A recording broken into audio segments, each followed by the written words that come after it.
कभी कभी किस्मत हमें ऐसे रास्ते पर ले आती है जहां एक छोटी सी ईमानदारी किसी की पूरी जिंदगी बदल देती है, और कभी कभी एक अनजानी मुलाकात हमारे दिल में हमेशा के लिए बस जाती है।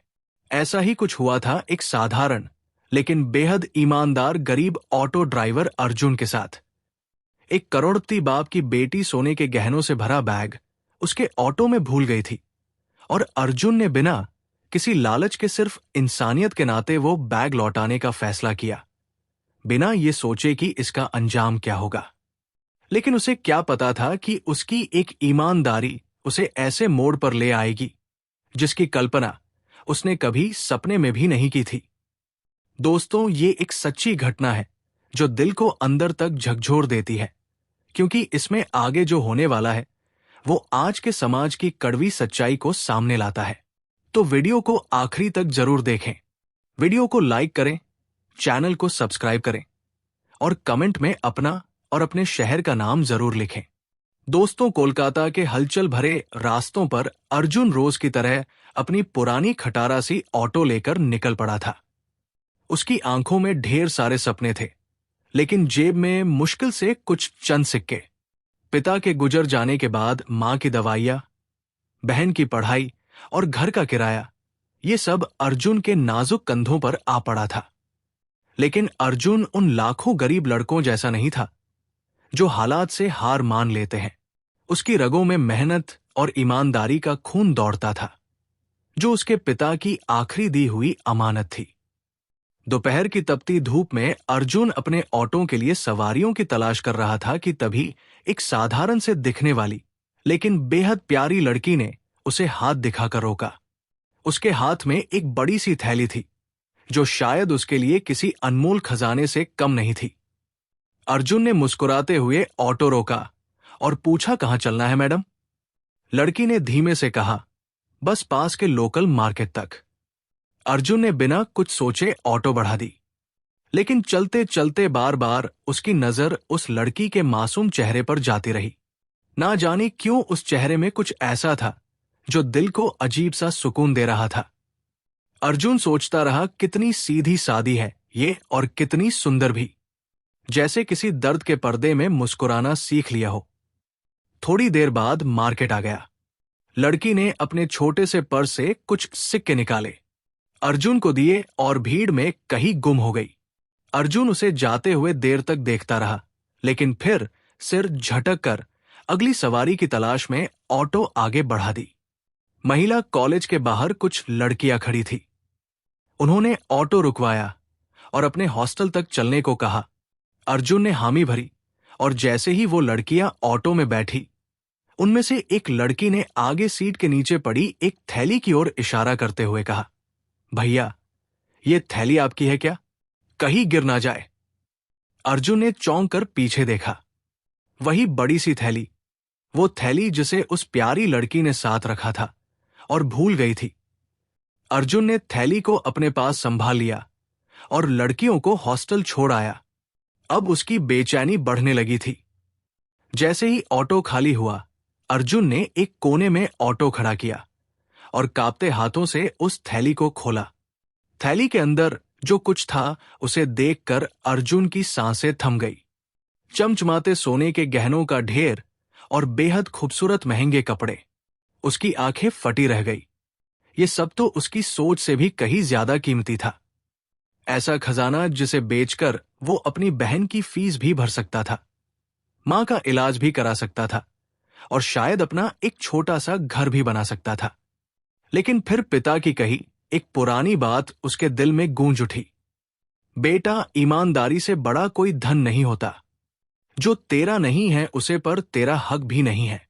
अर्जुन ने थैली को अपने सीने से चिपका लिया, आंखें बंद कर ली और खुद से एक वादा किया, मैं इस अमानत को वापस करूंगा, चाहे जितनी भी मुश्किलें क्यों ना आए। मैं उसे ढूंढ लूंगा, उस लड़की को जिसकी आंखों में एक अनजाना दर्द था और जिसकी अमानत अब मेरी जिम्मेदारी बन गई है। उसने तुरंत अपना ऑटो मोड़ और उसी लोकल मार्केट की ओर भागा जहां से उस लड़की ने उतरकर भीड़ में गुम हो गई थी। मार्केट में हर तरफ चहल पहल थी। चाट की खुशबू, दुकानदारों की आवाजें खरीदारी में उलझी भीड़। लेकिन उस भीड़ में उस लड़की का चेहरा कहीं नजर नहीं आ रहा था। अर्जुन इधर उधर भटकता रहा, हर दुकान के पास जाता, हर चेहरे को गौर से देखता, लेकिन नाकाम लौटता। वो लड़की तो जैसे जमीन में समा गई थी। थक हार कर जब सूरज भी ढलने लगा तो अर्जुन मायूस दिल लेकर अपना ऑटो लेकर घर लौट पड़ा। घर पहुंचते ही मां ने प्यार से पूछा, बेटा आज बहुत थका थका सा लग रहा है, सब ठीक है ना अर्जुन? मां के पास बैठ गया और धीरे धीरे सारी बात बता दी। थैली में छुपे खजाने की, उस लड़की की और अपनी बेचैनी की भी। मां ने बेटे का सिर सहलाते हुए कहा, बेटा किसी और का सामान लौटाना ही असली इंसानियत होती है। जो हमारा नहीं उस पर एक पल भी नजर नहीं रखनी चाहिए। तू कोशिश करता रह, भगवान तेरी मदद करेगा। अर्जुन को मां के शब्दों ने जैसे नई ताकत दे दी। उसने तय कर लिया, मैं हार नहीं मानूंगा, चाहे 100 दिन लग जाएं, मैं उसे ढूंढ लूंगा। अगले कई दिन अर्जुन के लिए बेहद कठिन थे। हर सुबह वो अपना ऑटो निकालता, लेकिन सवारियों की तलाश करने की बजाय उसी बाजार, उसी इलाके में उस लड़की की तलाश करता रहता। सवारियां छूटती रही, पैसे खत्म होते रहे, ऑटो का पेट्रोल भी कई बार खत्म होते होते बचा, लेकिन अर्जुन का हौसला नहीं टूटा। दिन बीतते गए, 1, 2, 5, 10, यहां तक कि 12 दिन गुजर गए, लेकिन वो लड़की नहीं मिली। अर्जुन का दिल उदास हो गया था। कभी कभी वो सोचता, क्या भगवान ने खुद मेरे हाथ में ये सब भेजा है? कहीं ये मेरी गरीबी का अंत करने का इशारा तो नहीं? लेकिन फिर वही पिताजी की आवाज, उसके अंदर गूंजती ईमानदारी से बढ़कर कुछ भी नहीं बेटा। और अर्जुन फिर से खुद को समझाकर उसी थैली को मां के पास संभाल कर रख देता कि जब भी वो लड़की मिलेगी वही उसे लौटाएगा। हर हाल में 12वें दिन की शाम थी। थकी हुई उम्मीदों और भारी दिल के साथ अर्जुन अपने ऑटो को सड़क किनारे खड़ा करके सोच में डूबा हुआ था कि तभी उसकी नजर रोड के उस पार एक रेस्टोरेंट के सामने जाकर ठिठक गई। एक चमचमाती सफेद कार वहां आकर रुकी थी और उसमें से उतरी एक लड़की, जिसके चेहरे की हल्की सी झलक ने अर्जुन के दिल में तूफान मचा दिया। वही नर्म सी मुस्कान, वही मासूमियत, वही, लेकिन आज के कपड़े, चाल ढाल और अंदाज सब कुछ बिल्कुल अलग था। उसके पास अब एक दोस्त भी थी जो पूरी तरह वेस्टर्न कपड़ों में थी, और लड़की भी इस बार अमीरी की चमक में लिपटी हुई लग रही थी। अर्जुन के दिल में सवालों की आंधी उठने लगी। क्या ये वही लड़की है? लेकिन अगर ये इतनी अमीर है तो फिर उस दिन साधारण कपड़ों में मेरे ऑटो में क्यों बैठी थी? मन में उठते शक और उम्मीद के बीच फंसा अर्जुन थोड़ी हिम्मत बटोरकर रेस्टोरेंट के बाहर जाकर खड़ा हो गया और भीतरी झिझक के बावजूद अंदर झांकने लगा। चुपचाप अपनी धड़कनों को संभालते हुए अंदर से लड़की ने भी अर्जुन की नजरों को महसूस कर लिया। वो कुछ पल के लिए ठिठकी, फिर कुर्सी से उठकर धीरे धीरे बाहर आई और मुस्कुराते हुए अर्जुन के सामने खड़ी हो गई। हाँ भैया, कुछ काम था क्या? इतने गौर से क्यों देख रहे हो? उसके सवाल में जिज्ञासा भी थी और एक हल्की सी घबराहट भी। अर्जुन ने एक गहरी सांस ली और दिल की सारी धड़कनों को काबू में करते हुए धीरे से बोला, मैडम, शायद आप ही वो लड़की है जो कुछ दिन पहले मेरे ऑटो में बैठी थी, और शायद आपकी एक थैली मेरे ऑटो में छूट गई थी। लड़की के चेहरे पर एक पल को हैरानी छा गई, फिर उसके होठों पर एक भावुक मुस्कान तैर गई। उसकी आंखें भीगने लगी। क्या क्या सच में? क्या मेरे गहने, मेरा लॉकेट सब तुम्हारे पास है? उसकी आवाज में राहत थी, उम्मीद थी और बेइंतहा खुशी भी। अर्जुन ने सिर झुकाते हुए कहा, हाँ मैडम, सब कुछ मेरे पास सुरक्षित है। मैंने कहीं नहीं बेचा, कहीं नहीं रखा, बस आपकी तलाश कर रहा था। दिन रात लड़की की आंखों में आंसू छलक आए। वो बोली, तुम्हें पता भी है उस थैली में क्या था? वो सिर्फ गहने नहीं थे, उसमें मेरे पापा का दिया हुआ लॉकेट था, जिसमें मेरी मां की आखिरी तस्वीर लगी थी। मैं उसे खोकर जैसे टूट ही गई थी। ये सुनकर अर्जुन का दिल और भी ज्यादा भर आया। उसने धीरे से पूछा, मैडम, पर आप उस दिन इतने साधारण कपड़ों में मेरे ऑटो में क्यों बैठी थी? जब आपके पास खुद गाड़ी है, दौलत है, तो फिर उस भीड़ में क्यों? लड़की ने एक लंबी सांस ली और दर्द भरे लहजे में कहा, यह कहानी थोड़ी लंबी है। अगर तुम्हें सच जानना है तो कल सुबह आ जाना, मैं तुम्हें सब कुछ बताऊंगी। अर्जुन ने सिर हिलाया। मन में एक हल्का सा बोझ कम हुआ था, लेकिन बहुत कुछ जानने की बेचैनी अभी भी बाकी थी। अगली सुबह जैसे ही सूरज ने हल्की धूप बिखेरी, अर्जुन अपना ऑटो लेकर उस रेस्टोरेंट के सामने पहुंच गया, जहां से अब उसकी जिंदगी का सबसे अहम मोड़ शुरू होने वाला था। लड़की पहले से ही बाहर इंतजार कर रही थी। आज वो फिर से साधारण कपड़ों में थी, जैसे दिखाना चाहती हो कि उसकी असली पहचान दौलत नहीं, दिल है। अर्जुन को देखकर वो मुस्कुराई और दोनों पास के एक छोटे से पार्क में जाकर एक बेंच पर बैठ गए। वो कुछ पल चुप रही, जैसे खुद को समेट रही हो। फिर हल्की कांपती आवाज में बोलने लगी, मेरा नाम राधिका है। मैं शहर के सबसे बड़े कारोबारी अमरनाथ शुक्ला की इकलौती बेटी हूं। मेरे पापा के पास सब कुछ है, दौलत, शोहरत, ऐशो आराम, लेकिन एक चीज की हमेशा कमी रही, इंसानियत की। राधिका की आंखें भीगने लगी, लेकिन उसने अपनी बात जारी रखी। पापा का मानना है कि गरीब लोग सिर्फ झूठ होते हैं, बेईमान होते हैं। उनकी नजर में गरीबी एक अपराध है, लेकिन मैंने हमेशा अलग महसूस किया। मुझे गरीबों की सादगी से, उनके संघर्ष से, उनके सच्चे जज्बातों से प्यार है। मैं देखना चाहती थी कि असल जिंदगी कैसी होती है, बिना पैसे के, बिना नकाब के। वो अर्जुन की आंखों में झांकते हुए बोली, इसलिए मैं अक्सर अपनी एक दोस्त के साथ साधारण कपड़े पहनकर लोकल बाजारों में जाती थी, लोगों के बीच घूमती थी। उसी दिन गलती से तुम्हारे ऑटो में बैठी थी। थैली साथ थी, लेकिन भीड़ भाड़ और जल्दबाजी में उतरते समय भूल गई। जब थैली खोली तो सिर्फ गहनों का गम नहीं था अर्जुन, मुझे उस लॉकेट की चिंता थी, जिसमें मेरी मां की आखिरी मुस्कान थी। राधिका ने लंबी सांस ली और फिर धीमे से मुस्कुराई, पर जब तुमने इतनी ईमानदारी से उसे संभाल कर रखा, तब मुझे यकीन हो गया कि पापा गलत थे। गरीब लोग बेईमान नहीं होते, बल्कि कभी कभी अमीरों से भी ज्यादा अमीर दिल वाले होते हैं। अर्जुन चुपचाप बैठा सब सुन रहा था। उसके दिल में एक अजीब सी गर्माहट भरने लगी थी, जैसे उसके संघर्षों को आज पहली बार किसी ने सच में समझा हो।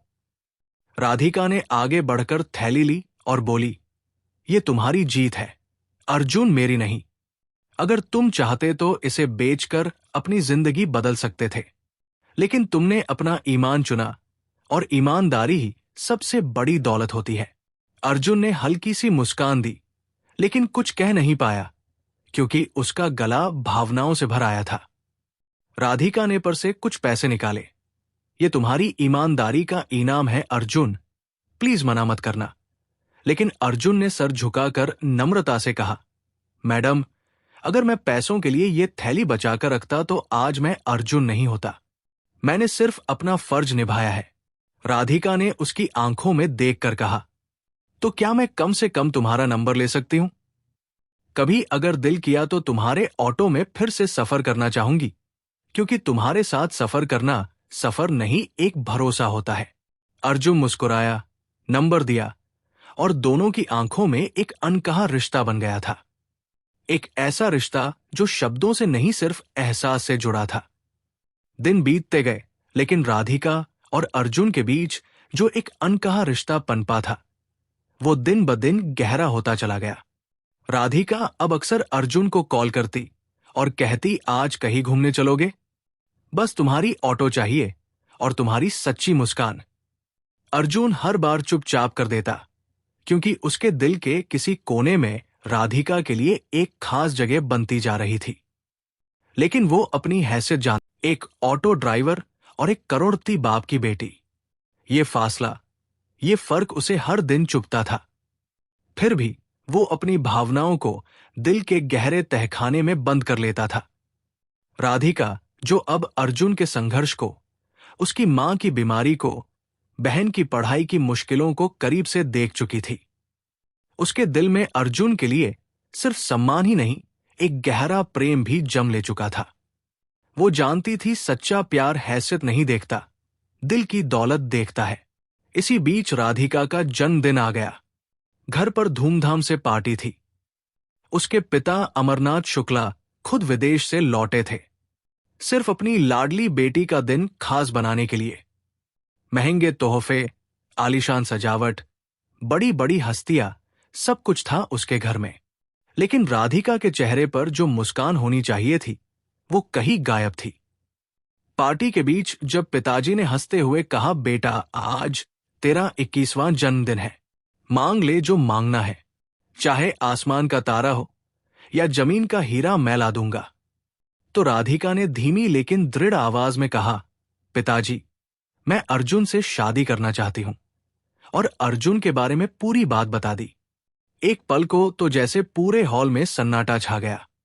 हर आंख राधिका को घूरने लगी और अमरनाथ शुक्ला के चेहरे पर हवाइयां उड़ने लगी। क्या एक ऑटो ड्राइवर से शादी? ये मजाक है ना बेटा, उन्होंने गुस्से से कहा। लेकिन राधिका ने सिर झुका लिया और नम आंखों से सिर्फ एक शब्द कहा, नहीं पापा, ये मेरा सपना है। पिता का अहंकार तिलमिला उठा था। उन्हें अपनी इज्जत, अपनी दौलत, अपनी हैसियत खतरे में लग रही थी। उन्होंने गुस्से में दरवाजा बंद कर लिया और राधिका को कमरे में भेज दिया। राधिका सारी रात अपने आंसुओं में भीगती रही। लेकिन सुबह जब दरवाजा खोला तो सामने पिताजी और मां खड़े थे। आंखों में एक अलग सा पछतावा और दिल में एक बदला हुआ नजरिया लिए पिताजी ने धीमे से कहा, बेटा आज मैंने पहली बार सोचा, अगर तू इतनी बड़ी दौलत छोड़कर उस लड़के को चुन रही है तो उसमें कुछ तो खास होगा। चल उसे अर्जुन से मिलते हैं। राधिका की आंखों में उम्मीद की चमक लौट आई। फिर पिताजी खुद अर्जुन से मिले। उसके सरल स्वभाव, उसकी ईमानदारी, उसकी मेहनत से इतने प्रभावित हुए कि उन्होंने अर्जुन को एक प्रतिष्ठित कंपनी में नौकरी दिलाने की पेशकश कर दी, जहां अर्जुन की कमाई भी अच्छी थी और इज्जत भी। धीरे धीरे अर्जुन ने अपनी मेहनत से खुद को साबित किया। अब वो सिर्फ एक ऑटो ड्राइवर नहीं था, बल्कि एक सच्चा स्वाभिमानी इंसान था, जिसे अब कोई नजरें झुकाकर नहीं, सिर उठाकर देखता था। कुछ महीनों बाद सादगी भरे लेकिन दिल से जुड़े समारोह में राधिका और अर्जुन ने साथ फेरे लिए। दो अलग अलग दुनिया के लोग, लेकिन एक जैसे दिल वाले राधिका ने अर्जुन के साथ उसका छोटा सा किराए का घर भी अपना लिया। उसी घर में जहां प्यार था, सम्मान था और ईमानदारी का अनमोल खजाना था। आज भी जब अर्जुन अपनी मां और बहन के साथ बैठकर चाय की चुस्की लेता है तो उसके चेहरे पर संतोष की मुस्कान होती है, क्योंकि उसे पता है उसने अपना रास्ता कभी गलत नहीं चुना और इसी वजह से उसे जिंदगी ने वो दिया जो दौलत से कहीं बढ़कर था, इज्जत, प्यार और सुकून। दोस्तों, इस कहानी से हमें यही सीख मिलती है, ईमानदारी भले ही मुश्किल रास्ता हो, लेकिन इसका फल हमेशा मीठा होता है। अब आप बताइए, अगर आपके सामने भी एक दिन ऐसी परीक्षा आ जाए जहां आपके ईमान और लालच के बीच जंग हो, तो आप क्या चुनेंगे? ईमानदारी या अपना फायदा? अपना जवाब कमेंट में जरूर बताइए, क्योंकि आपके जवाब ही बताएंगे कि आपके दिल में असली दौलत क्या है। और अगर ये कहानी आपके मन को छू गई हो तो वीडियो को लाइक करें और हमारे चैनल सच्ची को जरूर सब्सक्राइब करें, क्योंकि हम लाते रहेंगे आपके लिए ऐसी ही कहानियां जो सिर्फ सुनी नहीं जाती बल्कि महसूस की जाती है। जय हिंद।